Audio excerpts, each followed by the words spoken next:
We are live in the UFC's welterweight division. Let me turn that down a little bit. Alrighty then, what is up everybody? We got some Bellator predictions to do today. Let's go to the live. I think we're already public right now, so we just gotta put the thumbnail in on my phone. And we are good to go. Alright. What is we gotta press this record button. I have not been able to post my UFC predictions like the regular single predictions in the past 3 days. I believe that's when it was. May 8th was when we actually recorded our full card prediction. I still have not actually posted an actual video for those ones because I forgot to press this record button right there. So gotta remember to press that record button. But yeah, what is up everybody? We got the thumbnail in there. I was watching Invicta FC a little while ago. We are up, how much are we up? 3.55 units on the card. So it's been a pretty decent card for women's MMA. Only missed, I believe it was just one of our bets, but we still had the over on that bet as well, so we kind of made it back pretty easily on that bet. But yeah, we're going to do our Bellator prediction now, which has Michael Page, Logan Storley, and a lot of other fights. I mean, it is going to be a pretty solid card in my opinion. I do think there's going to be a decent, possibly a decent amount of finishes. I mean, Daley might get the finish.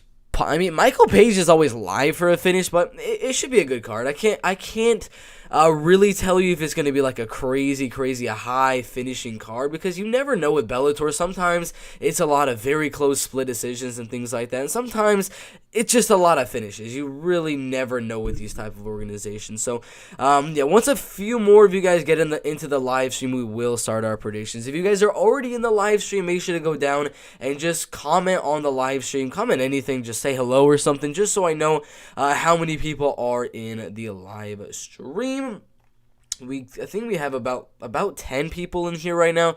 But yeah, what is up, Blue Blink, with some Bellator predictions. But yeah, we don't really want to keep you guys waiting too much with these predictions. It's already Wednesday, and the betting odds have definitely been released for quite a while. So, yeah, we're going to do our predictions right now as we go on to the Bellator, I believe the Bellator welterweight division.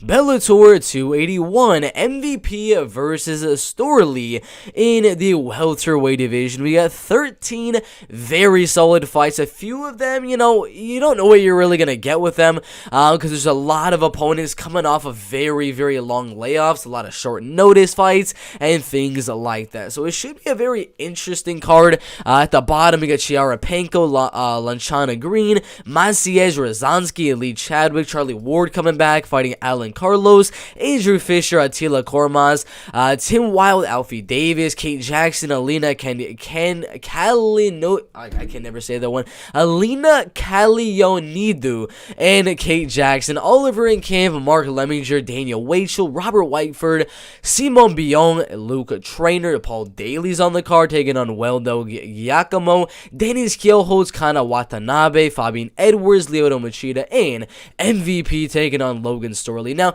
we're going to look at the canceled fights. There was one fight that did get canceled just completely off a card. Another is going to be Paul Daley and Andrei Koreshkov. Now, Paul Daley and Wilde Giacomo. We got Douglas Lima, Jason Jackson. I'm not too sure what card that's going to be on. And then the biggest change of fights is going to be, of course, the main event. It was Michael Page versus Yaroslav Amosov. He's in Ukraine doing all that type of stuff. Now he's going to be fighting a very good opponent himself in Logan Storley for the interim welterweight belts. But yeah, thank you guys for watching this live stream. We're going to get into all of the predictions, hit the like button, and everything like that. Let's get into the first one here in the women's strawweight division. Chiara Panko and Lanchana Green in the strawweight division. Lanchana Green, pretty sizable underdog here, but It's a close fight. I'm going to be honest. It is a very, very close fight. 90% are going Panko. I will admit, I am going to be going Panko to win this fight. She's got 6 wins and 3 losses. Got a lot of finishes on her record, coming off 4 finishes in a row. Not too sure how she won the Diana Tavares fight, but she got an armbar before that. A lot of her losses are decisions, though, except for the Magdalena Sormova fight, where she got submitted literally with 1 second left. But she's a good grappler, good wrestler, things like that. Likes to take the fight down, ground and pound, look for the submission, the TKO, and things like that. Lanchana Green, pretty similar, but she's not as good as Panko. She's still a good grappler, good wrestler. A lot of submission wins on her record, a lot of TKO wins on her record as well. She did fight in the Ultimate Fighter Season 23 quite a while ago, and she has fought some decent opponents, Kanaka Murata, who's in the UFC right now, and then an undefeated prospect just recently, about 6 months ago. I do believe the striking is going to be very even, but I mean, jiu-jitsu-wise is also very even. The clear wrestling is going to go Panko, and maybe the striking as well. Striking still is very even, but she's the younger fighter. She's the faster fighter, so she might actually have the striking advantage as well. But I do expect her to have the advantage on the ground, too. Lanchana Green, she's a little bit older. She's got the same amount of experience as Panko. She really needs to go out there, push the pace, look to get the takedown of her own, and look for a finish. That's the only way she wins. If it goes all the way, Panko's just the overall better fighter. She'll land the better shots on the feet, land more takedowns, use better wrestling, better grappling, and win the fight by decision. The only chance Lanchana Green gets this one is in some very crazy robbery of a split decision or something, or she gets a finish. So I'm gonna go Chiara to win the fight by a unanimous decision here. You never know with Bellator; they might give it a split decision though. But yeah, Chiara Panko by a unanimous decision in the light heavyweight division. Now Lee Chadwick and Maciej Rozanski in the light heavyweight division. Maciej, very solid opponent here. He's 33 years old. He's gonna be taller than Lee Chadwick. He's gonna be lengthier than Lee Chadwick, and even though he's not as experienced in this fight as Lee Chadwick is, with a 27-15-1 crazy record that he does have, he's younger. That is one thing. He's way closer to his prime than Lee Chadwick is, and he's fought pretty good competition. I mean, every guy on here, in my opinion, has a like winning record, except for Kovacs Kami Kalman right there, who he starts in the first round. Other than that, look at the names. Mahmoud Muradov with a guillotine in the second round, a unanimous decision in a rematch on Mahmoud Muradov. The man is in the UFC, knocking out Andrew Sanchez. Alessio Di Chirico beat him by decision, and then knocked out Trevor Smith right there. He's on a crazy win streak before losing to Gerald Mershar. But this man beat him twice. A guillotine and then a unanimous decision. So he's a very legit guy. After that one, he fought Jack Hermanson right there. Went all the way. Went the full distance in that fight. Fought Nikola Dipchikov. Not a lot of the casuals will know who Nikola Dipchikov is. But he's a very solid guy over there in the ACA. Who's only lost to Magomed Rasul Gassanov. That was for the ACA interim belt. And that was a very good fight for as long as it lasted. But he's very legit as well, and that's the type of guy he's losing to. Is very legit ACA fighters, a top 10 UFC middleweight fighter right there, Jack Hermanson, and then Hafal Harating. Now I don't know too much about Hafal, but it did go the distance. He does have a 16-4-2 record, and right now he also has his only loss to Nikola Dipchikov, and has also beaten some really solid guys. So again, the list of guys the man is losing to are so much better than a Lee Chadwick, and I do believe in this fight with Lee Chadwick, he's going to be better everywhere. Grappling wise, he's going to be better. He's younger, he's a little bit taller, he's a little bit lengthier, he's got the better striking in terms of volume and things like that. He's better pretty much everywhere, and he's not necessarily a guy that goes out there and gets the knockout always, which is why I'm leaning for the fight to go to a decision. Also because Lee doesn't really get finished in a lot of his fights. Didn't get knocked out by Fabian Edwards, Carl Moore, things like that. So I think Maciej is just going to keep the fight very even, and have some big old bursts where he kind of rocks Lee Chadwick, takes him down, uses some grappling, some wrestling. He's better everywhere, so he'll find the way to win. I got Maciej by a unanimous decision. After that one, we go on to the middleweight division. Charlie Ward and Alan Carlos in the middleweight division. Alan Carlos, Yeah, you probably have no idea who this guy is because the man has not fought in a while. The last time I really think he fought, let's check, 4 years ago in Cage Warriors. So if you're wanting a very in-depth prediction for a Charlie Ward versus Alan Carlos fight, you're not going to really get it because I looked through his Instagram, I looked to find like any resemblance of training footage, what he's looking like. I have no idea. This is not a fight you really are going to be wanting to bet on or anything like that. Or it's really hard for me even to make a prediction on a fight like this because I don't know what Alan Carlos has been doing. For all I know, he could have gotten shredded. His striking could be 2 times better. He's working with Israel Adesanya. I really have no idea with Alan Carlos here. But he got a 13-9 record. I mean, he fought Jack Hermanson in his second to last fight, which is crazy. But it does seem like a setup fight. A guy that's fighting 4 years ago, fighting Charlie Ward in England. Charlie Ward is from Ireland. I mean, it seems like a setup fight to get Charlie Ward a nice little knockout here to go out there and just finish Alan Carlos and get the dub. That's what I'm assuming is gonna happen here. Again, it's not gonna be an in-depth prediction because we don't know what he's been doing for the past 3-4 years. So I think Charlie Ward should go out there and knock out Alan Carlos. But again, it's not an in-depth prediction or anything, because he has not fought in a while. But I'm going to go Charlie Ward by knockout right there. After that, when we go on to the Bellator featherweight division, Andrew Fisher and Attila Cormaz in the featherweight division. Now, this is a very interesting one. Andrew Fisher is a lot older. He's a lot more experienced with an 18-8-1 record. Very solid record right there.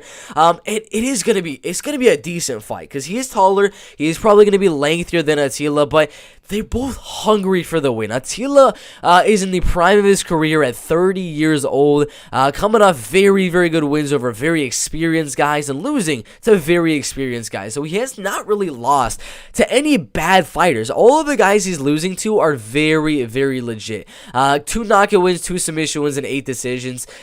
It seems pretty sure that he's not going to go out there and knock out Andrew Fisher or anything like that. It's just not going to happen. Andrew Fisher's not a guy that gets knocked out too much unless it was the GOAT, Artem Lobov, in the third and final round with 1 second left. That's the only guy finishing him in his whole entire professional MMA career. Artem Lobov and 2 other guys way, way earlier. But it is going to be close. I think the height and the reach is going to give the advantage for Andrew Fisher on the feet. Because in terms of speed, accuracy, power, and things like that, it all is very even. I mean, Andrew might not have the speed advantage. Attila might be a little bit faster with him being a little bit younger and things like that, but it's not going to play too much of a factor because he is still going to have to close that 2-inch height advantage and the reach advantage as well, which is going to kind of force Andrew Fisher into an easier attempt at the takedown as the Attila Cormac does come in, or it's going to make it easier for him to pop off the jab as well. So I do see Andrew Fisher landing a little bit more volume on the feet. Attila kind of coming forward, looking to pressure, getting taken down every now and then, and things like that. It'll be a good fight. I think Attila is a guy that's definitely going to put up a pretty good fight here and put it all on the line, going for that finish, looking to get this win. But it's one of those fights, guys, that Attila Cormac needs a finish, and Andrew Fisher, at this point in his career, he's not going to get finished. It's not going to happen. 36, 37 years old versus a 30-year-old who's hungry for the win. He's going to walk into a lot of jabs coming in on Andrew Fisher, the taller, lengthier guy, and he's going to get taken down every now and then. I don't expect Andrew to get the finish here. Attila, again, he's hungry. He's in the prime of his career. He's not going to get finished. He's never been finished in his entire career so far, except for that submission win. I mean, every single time I say that, there's always one submission that does not show up on the actual list, but that was the only one back in 2011. I don't see a finish. I got the fight going all the way. Andrew Fisher by a unanimous decision. Let's check the comments really quick. Do your confident picks. We're going to do that after the full card prediction. Thoughts on Canelo losing? Really don't know. I don't really follow boxing too much. The things that can be heavyweights, that's funny. But yeah, after that one, we go on to the Bellator lightweight division. Alfie Davis and Tim Wilde in the lightweight division. Now, this is a close fight. This is a very, very close fight. We're going to give the advantages to everyone here. Now, reach advantage goes Tim Wilde. Power advantage, I say goes Tim Wilde. accuracy advantage, speed advantage, volume advantage, all's probably going to go Alfie Davis as well. So it's one of those fights where I can predict Tim Wilde to win by decision. I can predict Alfie Davis to win by decision. Either way, this is going to be a fight that does go to a decision. Neither guy is much of a finisher. I mean, Tim Wilde gets a finish from time to time, like he did on Anthony Dizzy, a PFL fighter, and as he did, I mean, he got finished by Brent Primus right there, but yeah, more likely if there's going to be a finish, it'll be by Tim Wilde, but both guys most likely are going to win the fight by a decision, and it really comes down to how the judges perceive the fight, because Tim is going to be coming out there with his reach advantage, hoping Alfie Davis comes to the inside, and he's going to be looking to land the more powerful shots, but with Alfie having the speed and volume, as he comes in, he's going to land more shots, and then he's going to eat a bigger shot from Tim Wilde. So it's a weird fight. It really does come down to how the judges kind of how the judges see the damage of Tim Wilde versus the volume and accuracy and things like that from Alfie Davis. It really depends on the judges for this one.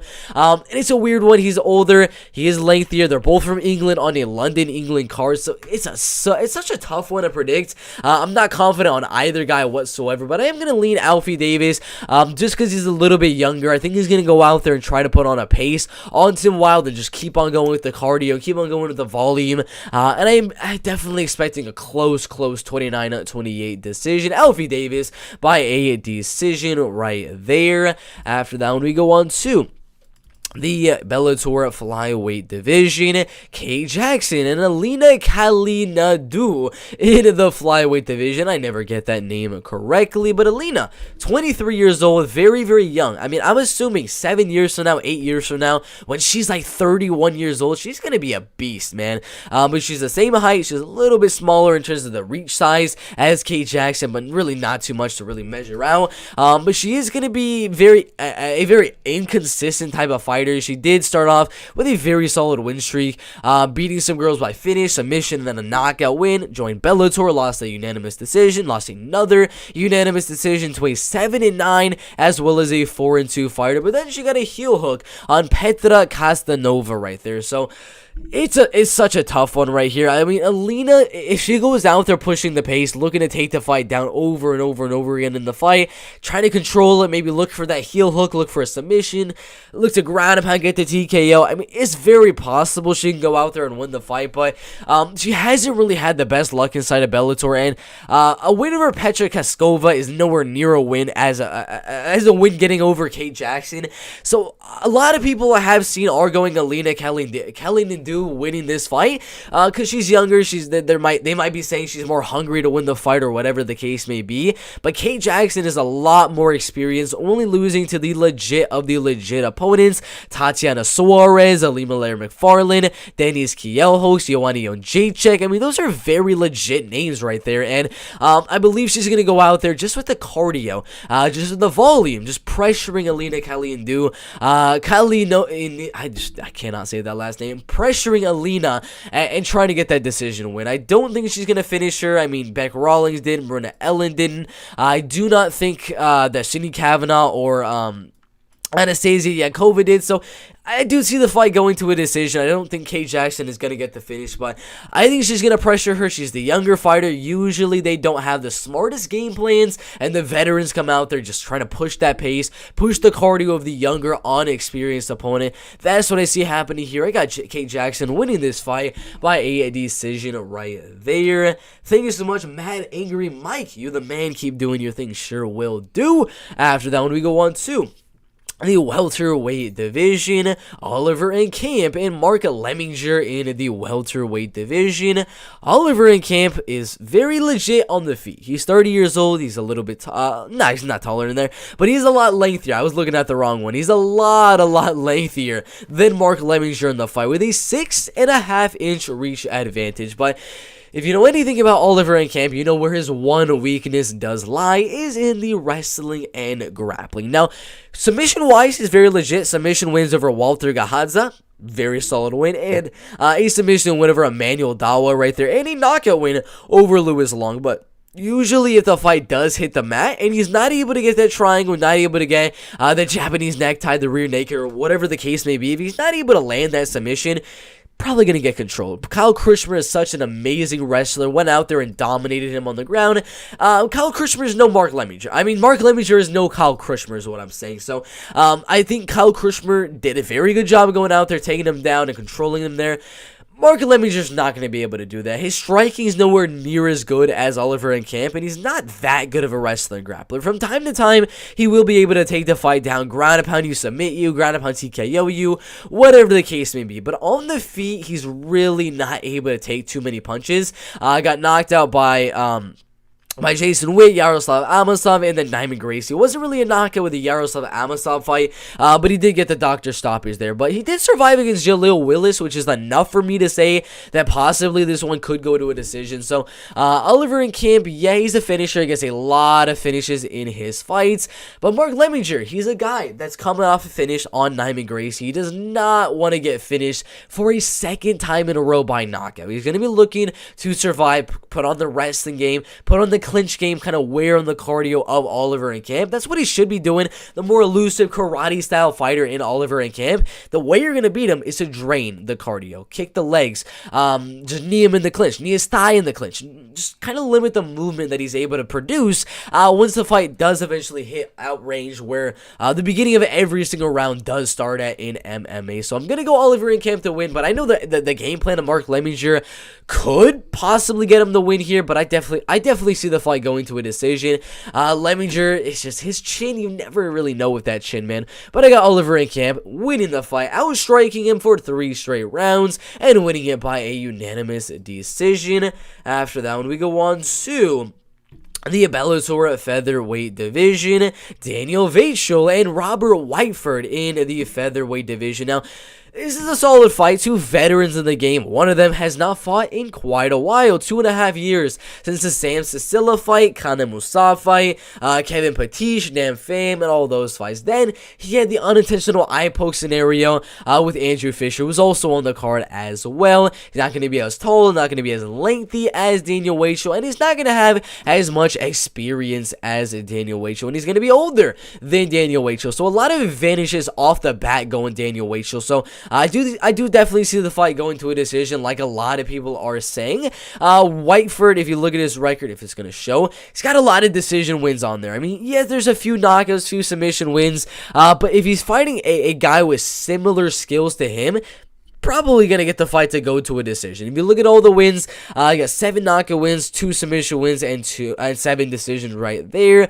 Most of the losses are decisions as well. And then Daniel Vancil going out there with a lot of decision wins as well. I mean, in the past, 1, 2, 3, 4, 5, 6, 7 fights, not one fight has gone and was a finish. That is absolutely insane. Go all the way to the bottom. Got a lot of submissions early on in his career, but since then, he's got a lot of decisions fights. So I see the fight being pretty back and forth, probably a 29-28 going either way for Robert Whiteford or for Daniel Vancil. I see the fight very 50-50. Whiteford can definitely steal some rounds on the judges with a big flurry, a big moment on the judges' scorecards. Maybe a knockdown or something like that can kind of secure him the round. But it's a weird one. Daniel definitely has the cardio advantage, in my opinion. We don't really know because he hasn't fought in a while in terms of Robert Whiteford, but I think he has a cardio advantage, the volume advantage, he's got the height, he's got the reach. Whiteford might have the power advantage, but I see the fight going all the way. See the judges favoring more of the volume and the output of Daniel Vancil more than the more powerful shots of Robert Whiteford. But again, it's very close. Could definitely go either way on those judges' scorecards. I got Daniel Vancil by a unanimous decision. After that one, we go on to the Bellator light heavyweight division. Luke Trainor and Simone Biyong in the light heavyweight division. Luke Trainor, I see him being a future title contender in Bellator, top 5 fighter in Bellator at least, maybe even goes over to the UFC in a few fights. But as an amateur, he did very solid, winning 7 wins and only losing 1 to Piotr Shimialecki, who's a very solid opponent who was undefeated at the time as well. But all wins coming by finish as an amateur, except for 2 against some legit guys. Matthew Byfield, and the other one wasn't really that good of a fight that went to a decision, so we're not going to really look at that one because that one was a little iffy. But as a pro, look, has been looking amazing. I mean, first round TKO win, rear naked choke submission win, fought on the Euro Fight Night series over there, got 2 decisions, a first round submission, and then destroyed Yannick Bahati and Alex Otso. Got some really good wins on the ground, both by a TKO. Simone Biyong is coming off a loss, I believe, in the last fight to Christian Edwards by a decision. Did lose a submission to Ernesto Papa, though. 4th round knockout win, 1st round knockout win, 2nd round knockout win, 2nd round knockout win. A lot of finishes, and I expect either way this fight is going to go, we're probably going to see it finish. Either way, Simone Biyong goes out there, starts throwing wild shots, clips the chin of Luke Trainor, he goes out cold in the 1st or 2nd round, or Simone Biyong gets taken down and ground and pounded the heck out of and gets TKO'd or submitted in the 1st and 2nd round. And I'm more on the Luke hype train right now. I mean, it's not too much hype just yet. Maybe a few more fights in Bellator, a few more good finishes. It will put some hype on the man's name. But for right now, I think Luke will take the fight down and ground up on TKO Simone Biyong in the 1st or 2nd rounds.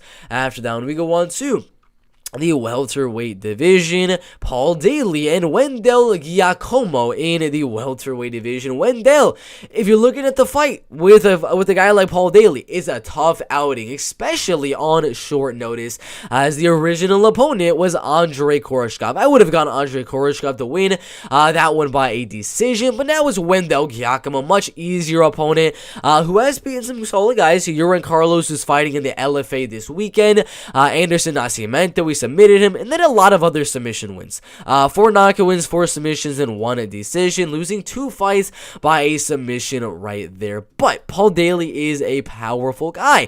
He's knocked out the likes of Syed Awad in the 2nd round, Sabah Homasi in the 2nd round. He's got a thing with that 2nd round. Lorenz Larkin in the 2nd round. That's a very legit win. Brendan Ward in the 1st round. Andy Urish in the 1st round. Dennis Olsen in the 1st round. I mean, he's got a lot of knockouts on his record. 32 knockouts, 2 submissions, and then 9 decisions. Out of the losses, 6 submissions right there. So Giacomo is very live. He could go out there, just one moment on the ground, one slip up from Paul Daley, and he can definitely get a submission. But it'll be a striking fight. Giacomo's taking the fight on short notice. Paul was training for Andre Koreshkov. He should be able to defend the takedowns in this fight. I don't think Giacomo is a Jason Jackson or anything like that. I see the fight staying on the feet, and Luke Trainor, I'm just kidding, Paul Daley, I think he's going to land that big shot as he always does and knock out Wendell Giacomo in the 1st or 2nd rounds. After that one, we go on to the Bellator flyweight division.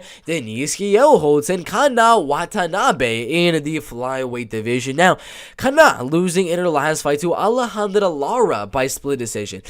Not the best look there, but she's going to be a little bit taller than Denise, but have the same reach as Denise. Same age pretty much, but Denise losing to Juliana Velasquez by a split decision. That is very, very legit, because no one is losing split decisions to Juliana Velasquez. No one is beating Juliana Velasquez. Liz Carmouche did, but it wasn't really a win in my opinion. She knocked out Kate Jackson. She beat Christina Williams. And some other girls inside the Bellator that are a lot less known, but she's a very good Muay Thai kickboxing girl. She's got decent jiu-jitsu as well. And Kana nowhere near the striking. Yeah, maybe her grappling and wrestling can kind of hold up to the skills of Denise Kielholtz right there, but man, Kana Watanabe, she's not going to hold up to the striking. I don't think it's going to be a finish per se. Yeah, Liz Carmouche was able to go out there, get the knockout, but usually in women's MMA, I mean, they kind of don't like to get finished 2 times in a row. She's going to go out there with a safe game plan of wrestling and grappling. We'll see a lot of it from Kana Watanabe, but probably half of the fight spent in the clinch and in the wrestling for Kana Watanabe. The other half on the feet, where Denise is going to be just destroying Kana Watanabe in the striking. I see the fight going all the way. Denise Kielholtz outstriking for a unanimous decision.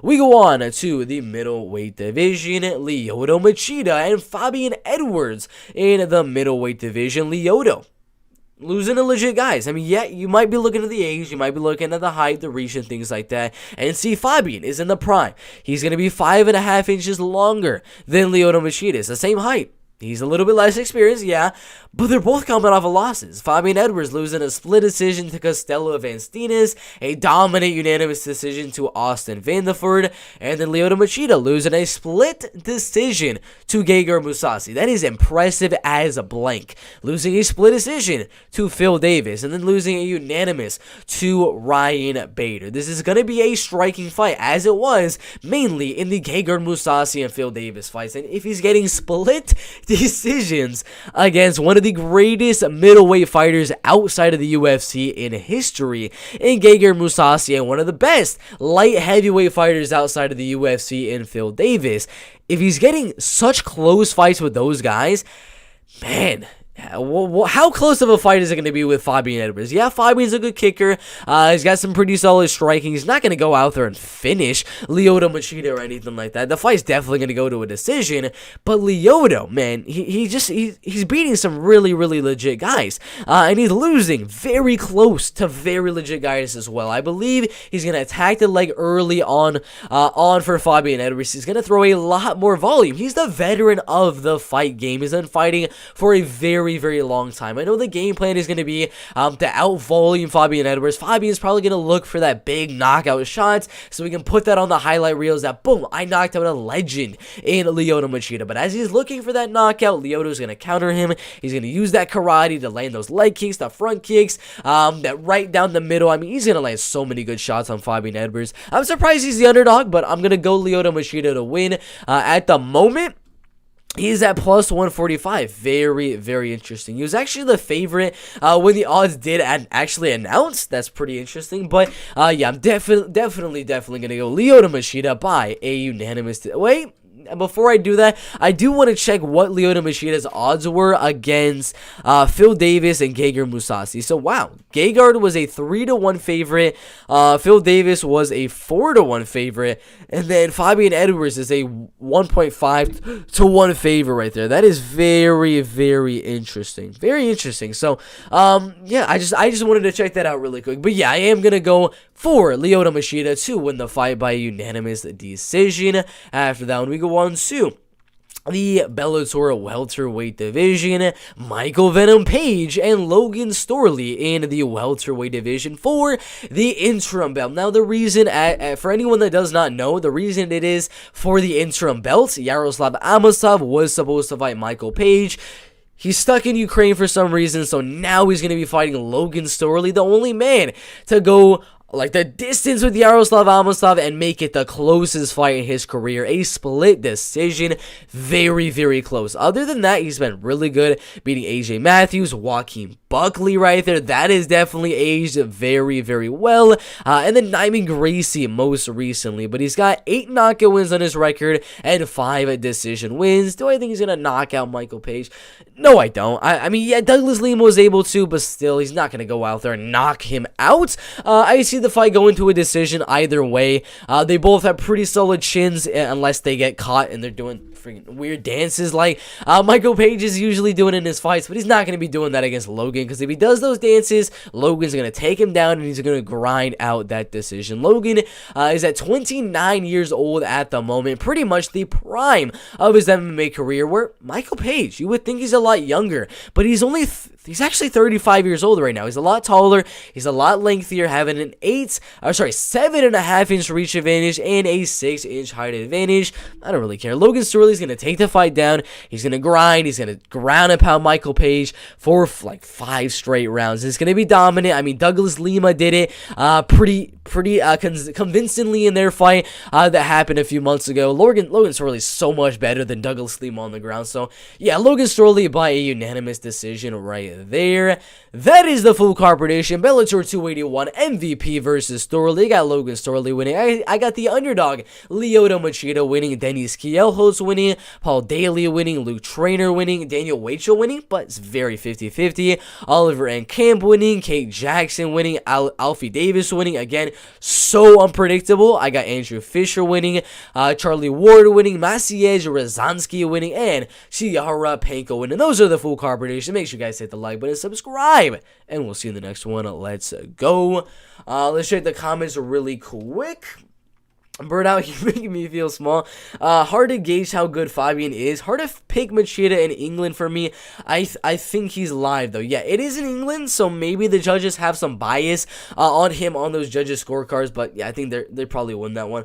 If Burt was in Ukraine, this problem would have been over months ago. That's funny. Yeah, Jesse Galante, what is up, man? I got MVP via flashy knockout. Very, very possible. Odds are plus 400 at the moment. But, yeah, we're going to do confident picks really quick. We're going to end the live stream.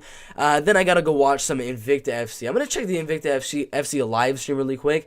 Not too sure if the Alessia Zepatella fight has happened yet. Let me check if it has. It's about to start. So we got to do this confident picks fight really, really quick. We go on to the welterweight division. Bellator 281. MVP versus Storley, most confident picks. Now we got Michael Venom Page, Logan Storley. Is this going to be one of my most confident picks? It is up there. It is up there, but out of my most confident picks, this is probably on the lower end of things just because of that flashy knockout surprise factor that Michael Page has. You never know with the guy. He can throw something crazy. He can catch Logan Storley with an uppercut coming in for a takedown, a left hook, a right hook, a front kick. We have no idea what Michael Page has in store for the fight. He can flying knee Logan Storley as he's coming in for the takedown, for all I know in this fight. So, yeah, definitely Logan Storley is not a super duper confident pick, but I would have him as a confident pick. Not a super confident pick, not a slight lean, but just a confident pick. Because for it to be a slight lean, it's got to be pretty close. It could go either way. For it to be a confident pick, I'm pretty much going for them to win. Super confident, I think they're better everywhere. That's kind of where I'm keeping all of the super confident, and slightly leans. For the Lyoto Machida Fabian Edwards fight, that's a slight lean. There's no way I'm going to be confident in a 41-year-old Lyoto Machida fighting Fabian Edwards in England in his prime, younger, in the co-main event of an England card. So, yeah, Lyoto Machida, probably one of my least confident guys on the card, just kind of based on the fact that it is in England, and I do see the fight going to a decision. Denise Kielholtz, kind of Watanabe. I would say confident for Denise Kielholtz. I don't think she's better everywhere. I mean, wrestling-wise, Kana is definitely live to win, but most likely Denise should definitely win that one. She's a confident pick. Paul Daley, another confident pick. He's almost better everywhere, but he's not quite there to be that super confident pick. So he's another just straight up confident pick. Luke Trainor, that's one where it's the lower tier of the confident picks. Just because Simone Biyong, he's got power as well. That's one.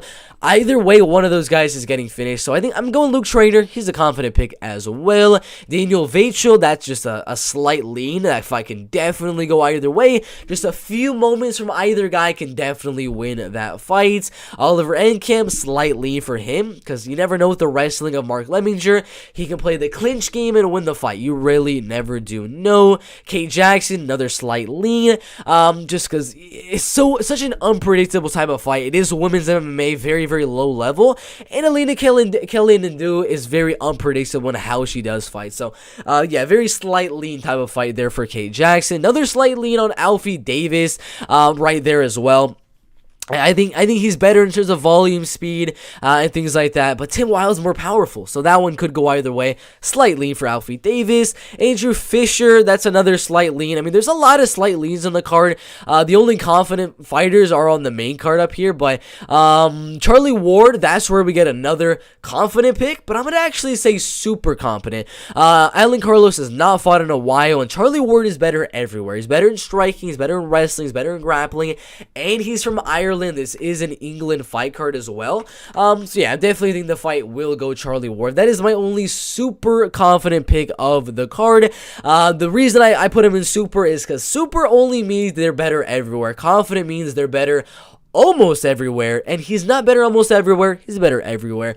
But yeah, I have him as a super confident. Maciej Rozanski, he's going to be a confident pick. He's better almost everywhere, but if Lee Chadwick can land a takedown, he can definitely finish the fight. So I would have him as just a confident pick. And then Panko as a slight lean. That one could go either way. Definitely could go either way. Panko slight lean. Maciej confident pick. Charlie Ward super confident. Andrew Fisher slight lean. Alfie Davis a slight lean. Kate Jackson, slight lean. Oliver and Camp, slight lean. Daniel Vancil, slight lean. Luke Trainor, confident. Paul Daley, confident. Denise Kielholtz, confident right there. We got Michael Page is going to be not confident at all. Logan Storley, confident. And then Lyoto Machida as a slight lean. Thank you guys for watching that video. Make sure you guys hit the like button, subscribe, put your confident picks and slight leans and super confident picks down in the comment section below. Thank you guys for watching, and we'll see you in the next one. Let's go.